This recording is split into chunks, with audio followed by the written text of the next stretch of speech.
Good morning. In today's lecture, we'll see how alkynes react, and their reactions are very similar to the reactions of alkenes because alkynes, just like alkenes, undergo a lot of electrophilic addition reactions. Therefore, we'll move through the reactions of alkynes a little faster because the mechanisms we will not be discussing very much since they're almost identical in case of alkenes and alkynes.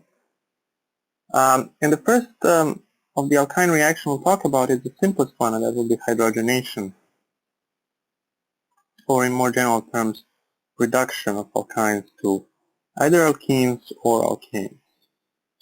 And so when we perform hydrogenation of a normal alkyne, under the conditions that we used for hydrogenation of alkenes, that will be some catalyst based on platinum, palladium, or nickel, we will typically get hydrogenation all the way to an alkane. And even though this reaction proceeds through an intermediate alkene, it's very difficult to stop at that stage because the alkene is quite reactive and it keeps going. An example of this could be reduction of a simplest cyclooctane, which under conditions that we used for hydrogenation gives a cyclooctane, without stopping intermediate. So the question is now, how do you stop an alkene stage? And the answer is, since these catalysts are too active, you need to use the worst catalyst. And so hydrogenation to alkene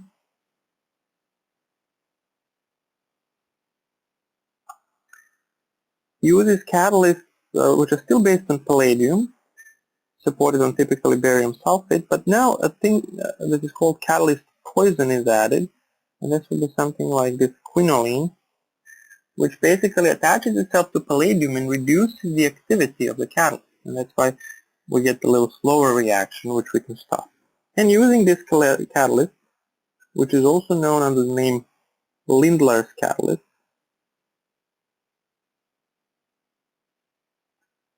with hydrogen, we're able to get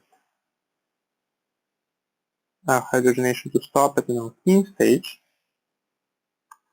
This will be cis-alkene. And the reaction always stops at the cis-alkene stage because of the geometry of attack. So if we have our alkyne approach for this side, the hydrogenation will always be cis. Okay? And the question now arises, well, what do you do if you want to do a trans hydrogenation? And clearly the heterogeneous catalysts such as those used here will not work in those cases because by default their geometry of approach is always cis, so it's not going to work. So what do you do then? Well, in those cases, mixture of a metal and ammonia, such as sodium solution in ammonia, is used to affect those conditions. And this is a very different thing from sodium amide, which is seen as a strong base.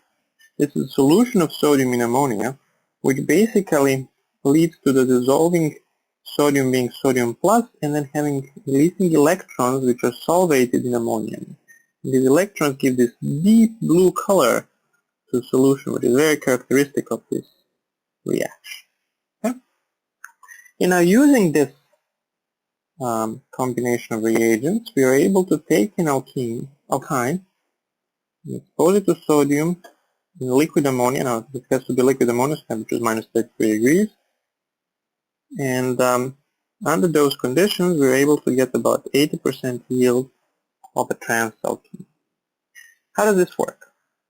Well, mechanistically, the first thing that happens is that this electron attacks the carbon, which leads to the formation of a radical anion. Radical anion is a species which both has a negative charge, and this species has a negative charge because we added one electron, but it also has an unpaired electron, which is caused by the fact that we also added just one electron. So this is radical anion, and radical anion is able to attack the molecule of ammonia and take off one of its protons, giving us NH2 minus and putting in one hydrogen. Now at this stage, this intermediate adapts the conformation which is the most stable one, and it will be the trans one, which minimizes the electronic repulsion between the R groups. After this, another electron attacks this position, giving us now something which is simply an anion with a negative charge here. And this anion will react with another molecule of ammonia to finally give us a product which is a trans alkene.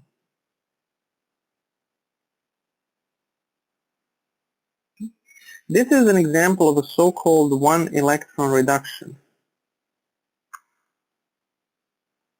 And it shows us how we need oftentimes to use two completely different reagents which work with a completely different mechanism to achieve actually a relatively small difference in product, because in one stage we get a cis alkene, in the other one we get trans. And here we see that the mechanism of obtaining cis alkene is a heterogeneous reaction which reacts with pure hydrogen. The mechanism of obtaining trans alkene is quite different. We first reduce our alkyne by simply using electrons, and those electrons then add H plus as a cation onto our intermediates to give us the trans alkene.